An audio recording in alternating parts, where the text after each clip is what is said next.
Why are billionaires making trillions of dollars in the middle of a pandemic? I'll ask economist and former Greek finance minister Yanis Varoufakis.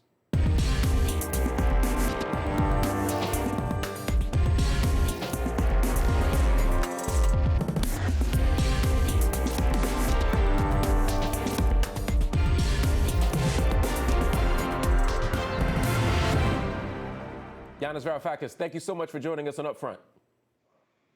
It's a pleasure. Recently, an Oxfam study found that since the start of the coronavirus pandemic, the world's 10 richest men have seen their wealth increase by a combined $500 billion. That's more than enough money to cover the cost of vaccination for everybody on the planet. Who should be held responsible for this kind of gross inequality and injustice? The crash of 2008, our generation's 1929. Nothing has been the same since then. Come to think of it, immediately after 2008, the great and the good, the central banks primarily, and of course governments, got together at the G20 level, if you recall, April 2009, and they started refloating the financial markets by means of state money, printed by central banks primarily. For 12 years, even before COVID-19 hit, we have been creating this kind of boisterous financial market environment with stagnation for the real economy, for real capitalism, for small businesses, medium-sized businesses, with some large businesses. And then COVID-19 comes and hits us. We do a lot more of that QE stuff, money printing. The financial markets now have exited the stratosphere, whereas the rest of the economy is tanking. The result is the top 0.01% are doing very well, thank you. And the rest of the global society is suffering. You talk about 2008. I want to push on that a little bit more because in 2008, you're right, we printed more money. We gave it back to corporations who bought back their shares and they didn't invest. This was the fix in 2008, and it seems to be our same strategy here during the pandemic. Is it that we've learned nothing, or is oligarchy just indomitable? What's the answer for this replication of the process? It seems that those in positions of power, of authority, are like the Bourbons. They forget nothing and they learn nothing. Why is business not investing? It's not that they don't want to invest. It's not some conspiracy. They look around and they look at the little people who are being subjected to stringent austerity, whether they are in Greece, not just in Greece and Puerto Rico, but even in Germany, in France, in the United States of America, the vast majority of people have been treated to austerity, cutbacks. Even the Obama stimulus never went to the little people. It ran out of path very quickly. States were cutting. So we had 12 years of austerity for the many and socialism for the financiers. The result is companies look around and see people who do not have the capacity to buy new expensive stuff, so they don't invest in it. They take the money that the state prints, and as you correctly put it, they go to the stock exchange and buy back their own shares. This is wasted energy. It boosts inequality and creates stagnation for the many. You talk about the stock exchange and also the U.S. economy. Right now, the U.S. economy is in shambles. Last year, it shrank by 3.5%. That's the worst we've seen since the end of World War II. Unemployment's higher than it was during the 2008 financial crisis. And yet Wall Street, they did pretty well in 2020. And it's not just the U.S. If we look in the U.K., we see a very similar thing. We see the London Stock Exchange jumped 2% on the very same day that the news broke that the economy was shrinking. There seems to be a huge gap between what the markets are saying and what reality is saying. Why? Because we no longer live under capitalism. Capitalism has morphed into what I call a techno-feudalism, in the sense that you don't have a competitive capitalist economy with boisterous competition. You've got some very few platform companies that effectively own the market. They don't monopolize it, just they own it, like Amazon, for instance. Once you are into Amazon or Facebook, you're not in capitalism, you are in a kind of Soviet regime owned by one man, really. And the rest of the market economy is shrinking, it is in stagnation. Money is being pumped by central banks, struggling to keep the whole show on the road. The money ends up with the large corporations that already have savings that they're not investing because of the little people's impecunity. So they go to the stock exchange and buy back their own shares. So you have the London Stock Exchange, the Frankfurt Stock Exchange, the Paris Stock Exchange, and of course New York, doing remarkably well at a time when the vast majority are suffering. You mentioned this idea that we're no longer in capitalism, and I read something, a speech of yours at the launch of the Project for Peace and Justice of January of this year. You said capitalism has already morphed into something even worse. As you said, I call it techno-feudalism.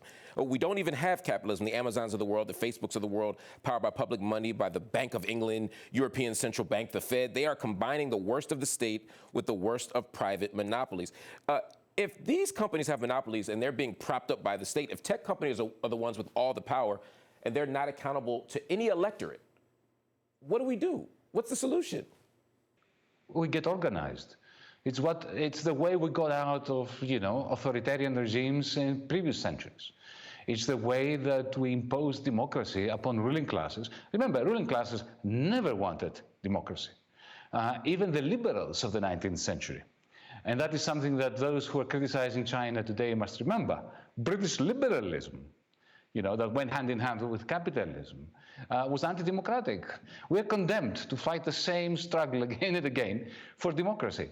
The idea of everyday people pushing back against these corporate oligarchies, pushing back against corporate power, fighting the markets, is something that we're watching in real time in a certain kind of way. In late January, we saw the Reddit rebellion, right, where social media users took on Wall Street hedge funds by turning the game on them. They drove up stock prices and not only made cash for themselves, but they also sabotaged short selling, and where Wall Street investors bet against struggling companies like a GameStop, which is obviously the target. In response, of course, we saw the trading app Robinhood suspend trading for specific securities, inviting a kind of bipartisan outrage. Is this kind of resistance the new type of resistance that might actually generate change? Is this what we need to do? Is it even possible to sustain that? Well, it's a mixed picture. It is not a revolution. It's not Occupy Wall Street through financial means. I wish it were. 6 months ago, I published a political science fiction novel called Another Now. You will excuse me for plugging it. But in it, I described the kind of revolution that would involve financial engineering. An element of that we saw in GameStop, an element of that, but it was not a rebellion.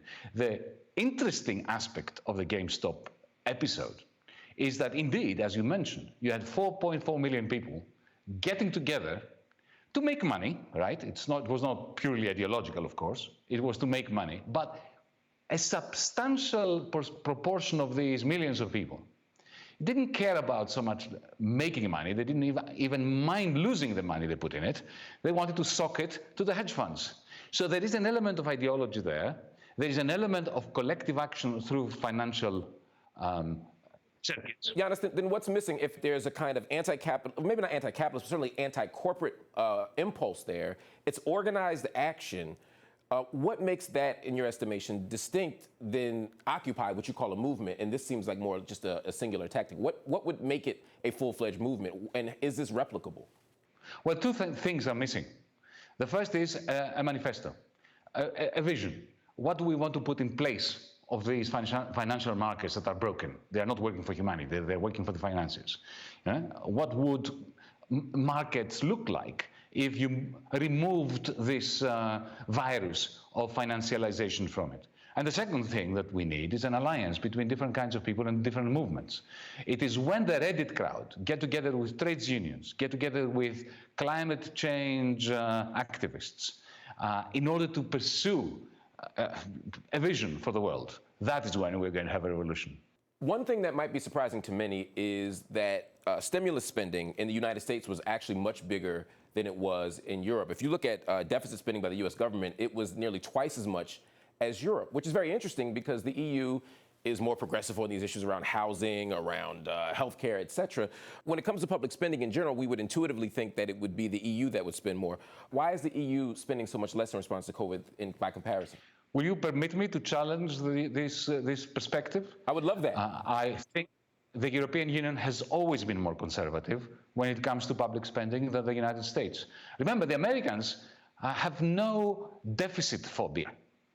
No, Richard Nixon, on the 15th of August 1971, famously blew up the Bretton Woods system and said, okay, it's our currency, It's your problem. That's what he said to the Europeans. And they started spending as if there's no tomorrow. And the second phase, globalization, if you want, or financialization, the second post-war phase after the early 1970s, was predicated upon the United States becoming, a huge vacuum cleaner, using its trade deficit to suck into its territory the net exports of Germany, of Holland, of Japan, and of course later of China, and creating the world as we know it. So, whereas the European Union, think of what happened after 2008. We had created, come to think of it, just think of this. We had created a central bank without a state or a treasury to have its back, and 19 treasuries or governments without a central bank to have their bank. So when the banks of France, Germany, Greece, Portugal, Ireland collapsed, they didn't do what the British did or what the Americans did, which is to tell the central bank, print the money to save them. No, they transferred wealth from the poorest of the Europeans to the financiers. And the result is we had 12 years of stagnation, of austerity that, in Europe is just abysmal compared to what the Americans experienced. So yes, even though there is a social democratic, if you want, ethos in Europe during the good times, when capitalism goes through a spasm, America always responds in a more Keynesian fashion, if you want. Even Ronald Reagan was a Keynesian president compared to anything that we've seen in France or in Germany. And the result is that every crisis, global crisis, leaves Europe weaker and more injured and wounded compared to the United States than the previous crisis. How much of that response, the Keynesian response that you mentioned, is due to accountability? There are mechanisms. For example, the U.S. Fed is accountable to Congress. It's accountable ultimately to an electorate in a sense, whereas the European Central Bank, which you mentioned, is not. The EU Commission is not. How much of this is ideological and how much of it is about the sort of mechanisms and structures of government? The reason why the United States managed to get together is the response of the political system in the United States to previous crises. Firstly, the creation of the Fed in the first decade of the 20th century was due to a financial disaster. And much more importantly, 1929 and Franklin Roosevelt's New Deal, which created, in a sense, all those institutions like the Federal Deposit Insurance Corporation, the Social Security and Medicare, and later with the Great Society of LBJ, that was all strengthened. These are all the institutions that were put in place and which the European Union never had, especially the European Monetary Union. So when 2008 took place, Americans did not need to rely on politicians doing the right thing because those mechanisms were there and automatically absorbed a lot of those shock waves, whereas in the European Union we had, a comedy of errors that produced a great deal of inhumanity. If you look at the way my country was treated, if you look at the way that the German workforce was being treated all those years, condemned to stagnation, because we never had those federal institutions. I want to pivot a little bit and talk about the disproportionate impact that the pandemic will have, at least according to the UN, on women. Women will be pushed into extreme poverty. For example, there's a woman, Margaret Rahman. She's a single mother of 5 from South Sudan. She makes a living selling beans at a local market. Since the pandemic, her income has dropped more than 50%. That's just one example of what we're talking about. In the U.S., women lost 156,000 jobs in December. Men gained 16,000 jobs. That means that women accounted for more than 111% of all job losses that month. How would the solutions that you believe in remedy the various forms of gender inequality that we see globally? Well, patriarchy and sexism cannot be solved through Keynesian means. We have to be clear on this. But what we must understand at the same time is that when you have a deep recession, the first people who get hit are women, ethnic minorities, generally the weaker, the young, those who are under 20, the very old. They are the first people. The weaker suffer the most during a recession. So any delay in responding to a spasm of this financialized techno-feudalism that we have, by Keynesian means, exacerbates the pain that the victims of patriarchy have been suffering. So, on the one hand, we need to replace the lost incomes. We are replacing them anyway. You know, the central banks are printing a lot of money, but they're giving it to the wrong people. They're not giving it to the women, and they're not giving it to the poor. They're giving it to those who don't need it, to the Jeff Bezos of the world, you know, and the corporations of the world that take it to the stock exchange and invest in their own shares again. So we, in a sense, you know, Franklin Roosevelt, who was not a revolutionary and he was not a left-winger, had the right idea that in order to stabilize capitalism, even from the perspective of a capitalist, you need to look after the weak, who are the greatest victims of capitalism's idiocy. I want to think a little bit more about these solutions, right? You say that patriarchy and sexism can't be resolved through Keynesian means. I guess my question is, what kind of interventions can we make that would yield some kind of equality on this front? For example, what would paying women for all domestic labor do as a possible solution? What do you make of that? Oh, I'm totally against paying women for domestic duties, because that assumes that domestic duties are a woman's job. And as a member of the defective sex, and that is as a man, I don't feel I have the right to say that. I want a basic dividend that is universal and goes to everyone. But I guess what I mean, though, is if we recognize that a large part of why the domestic sphere is not invested in is because we see it as women's work and as part of a patriarchal vision, could we say that all domestic labor, not just for women, but for everyone, would be compensated as a means of evening out the playing field, as a means of providing more economic justice for women around the world, who are often consigned to the domestic sphere? But, you know, a universal basic dividend, let's say a payment of, let's make it modest, you know, $1,000 a month to each individual, you know, would do that without the bureaucracy of having to decide who is a domestic worker and who is not. There would be no punitive state deciding, you know, you are eligible, you're not. And that allows couples, it allows households to decide who is going to do the washing up, who is going to stay at home and look after, you know, the children, look after the elderly, without the state interfering in the distribution of these roles. Another issue, in addition to the gender question, is that of race. The pandemic has revealed structural racism in new ways as well. If you look in Brazil, for example, people of Afro descent are 40% more likely to die of COVID than their white counterparts. In the United States, African Americans are 1.5 times more likely to be infected or die of COVID than their share of the population. One of the reasons for this, of course, is that we have these economies that are inherently racist and rooted in colonialism and slavery and such. How do the solutions that economists like yourself offer account for this kind of structural racism, this kind of deep-seated, historically rooted inequality? Allow me to reflect for a moment. I'm one of those privileged white men who has spent the lockdown in isolation in a nice place, and only because there is an army of people out there doing all the work, you know, from garbage men and women to nurses and doctors to supermarket employees to Amazon warehouse workers and so on and so forth, right? Now, the proportion of ethnic minority people doing those jobs is much higher because of the history of exploitation and the history of racism. Any move towards removing the structural privileges of people like me is going to ameliorate the situation that you described, and it will cause a more balanced distribution, not just of income, but also of burdens. Let's talk about the IMF for a moment.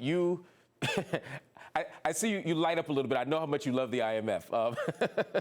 You've been obviously very critical of the IMF, the International Monetary Fund. In 2016, you used a phrase that I found very interesting. You accused them of fiscal waterboarding when they imposed strict austerity measures on Greece.